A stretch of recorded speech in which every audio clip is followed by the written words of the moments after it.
Good morning guys. তোমরা সবাই কেমন আছো? আশা করি ভালোই আছো। আমি ভালো নেই, কারণ আমার প্রিয় মানুষটা আজ 2-3 দিন ধরে অসুস্থ আছে। অর্থাৎ রূপার 2-3 দিন ধরে খুব শরীর খারাপ। তাই আজকে আমি যাচ্ছি ঠাকুরের কাছে ওর জন্য পুজো দিতে।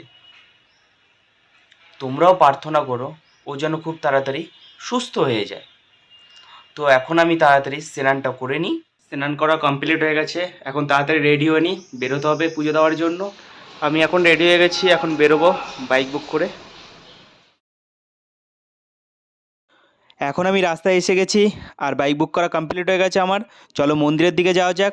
তো ফাইনালি আমি মন্দিরে এসে গেছি আর আমার পুজো দেওয়া কমপ্লিট হয়ে গেল। সরি, আমি ভিডিও করতে পারিনি কারণ এখানে মোবাইল অ্যালাউ ছিল না। তো ভিডিওটা কেমন লাগলো জানিও আর একটা লাইক অ্যান্ড সাবস্ক্রাইব করে দিও। আজকের জন্য টাটা, চলো বাই।